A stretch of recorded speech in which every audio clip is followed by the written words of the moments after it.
کارخانه خواجگی منزلی و کمونالی از تهیه شدن برنامه خبر داد که بر اساس آن در نظر است تمام محله و شهرهای تاجیکستان با آب آشامیدنی دسترسی پیدا کنند.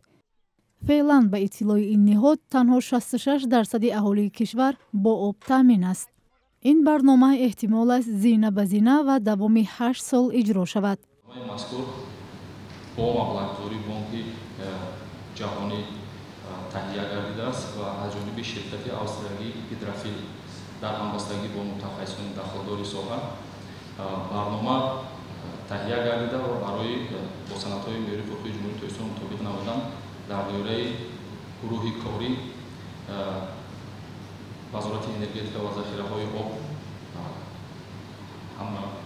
هم تهیه کننده برنامه محسوب شده بود. در دوره لایحه مذکور با در نظر داشتی خلاصه وزارت اداره‌های دخالدار عین حال برنامه در حالت بررسی قرار دارد و تا آخر سال جاری برنامه تصدیق و مورد عمل قرار گرفته می شود. این برنامه احتمال است زینه به زینه و دوام 8 سال اجرا شود. اگر که همین سال برنامه مورد عمل قرار گیرد سال 2024 2032 می شود. در دوره همین برنامه تمام شهر و نوی‌ها، تمام دهه‌ها، تمام جماعت‌ها، تمام کوچه‌ها به این نوبت گرفته شده است و هم آبی نوشابی هم رفع آب‌های پرتاب کانالیزاسیون یعنی که تجدید و برقرار سازی شده مورد استفاده قرار داده میشوند. شما میدونید که سیستم آب تامین کنی در دهات سال‌های 70 80 از گذشته ساخته به استفاده داشتن و با برقرار سازی و ساختمان نیاز دارند. از این رو در صورت در عمل تطبیق گردیدن برنامه زینه به زینه تامینات اهالی با آب نوشابی بهتر و خوبتر می‌گردد.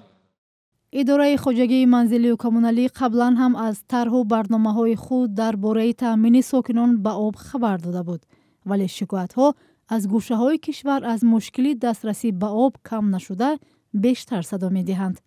دسترسی به آب آشامیدنی از مسئله‌هایی است که پیوسته مورد بحث و بررسی‌های دایره‌های گوناگون قرار می‌گیرد. در گذشته نیز مقامات از دریافت میلیون‌ها دلار گرانت‌های سازمان‌های بین‌المللی برای تأمین کردن ساکنان با آب خبر داده بودند. 3 سال پیش لیو هلر گزارشگر ویژه سازمان ملل متحد عاید به آب آشامیدنی و خدمات بهداشتی گفته بود حکومت تاجیکستان برای دسترسی ساکنان به آب و خدمات بهداشتی باید بیشتر تلاش کند.